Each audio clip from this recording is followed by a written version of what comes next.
Les arnaqueurs en ligne ciblent les seniors, escroquerie téléphonique, hameçonnage sur Internet, fraude du petit-fils. Voici comment les repérer et s'en protéger. Bonjour à tout le monde, ici Jean-Claude Cely, guérisseur médium. Attention, les escroqueries numériques et les arnaques téléphoniques se multiplient à une vitesse alarmante auprès des personnes de plus de 55 ans, parmi lesquelles une personne sur 5 a déjà été victime d'abus et 4 sur 5 d'une tentative d'escroquerie, signale Prosenectute en Suisse en avril 2024. Les escrocs utilisent des méthodes astucieuses en se faisant passer pour des entités de confiance telles que des banques ou la police, ou pour des membres de la famille.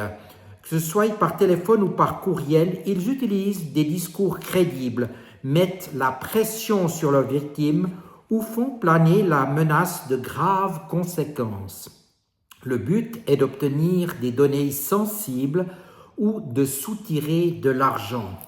Face à ces comportements, il devient difficile de faire la distinction entre une vraie demande et une arnaque. Dans le doute, partez du principe qu'il s'agit d'une arnaque. À ne jamais faire.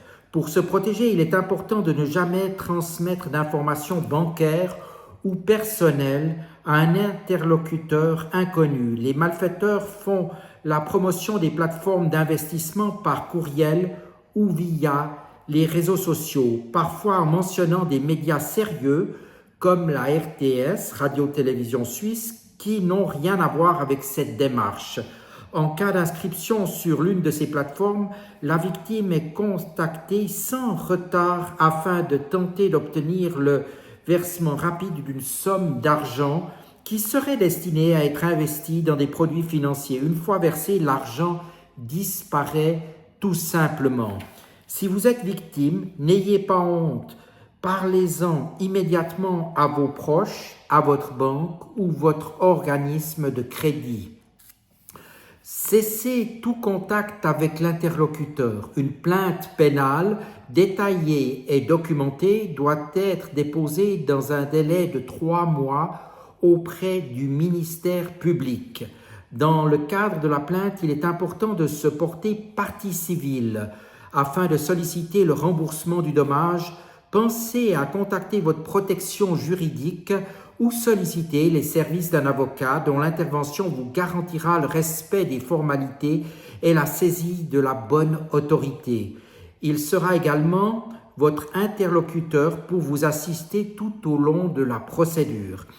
Autant dès lors se rappeler les principes de base. Aucune entité sérieuse ne vous demandera un identifiant, un mot de passe, des informations confidentielles, un numéro de compte par courriel, WhatsApp, SMS ou téléphone. Ainsi, ne les transmettez jamais.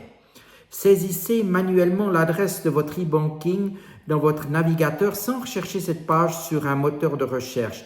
Il est fréquent que les malfaiteurs ne modifient que quelques lettres de l'adresse Internet. Si lors de la connexion ou en cours de connexion, vous êtes confronté à une interruption du système, à un message d'erreur inhabituel ou à l'apparition d'une page blanche, mettez immédiatement fin à la connexion.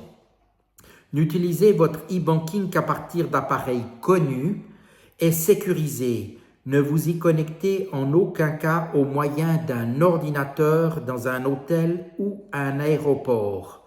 Soyez méfiant avec les courriels que vous n'attendiez pas. Effacez-les, ne cliquez sur aucun lien et videz la corbeille de votre ordinateur. Pensez également à actualiser votre antivirus. Méfiez-vous des appels téléphoniques inattendus. En cas de doute, raccrochez simplement le combiné. Quoi qu'il arrive, contactez immédiatement une personne de confiance, votre banque, un avocat ou encore la police. Soyez donc très vigilants car de plus en plus de personnes chercheront à vous contacter d'une manière ou d'une autre, à vous escroquer, à vous prendre votre argent. Je vous dis donc maintenant à tout bientôt et vous remercie de votre attention.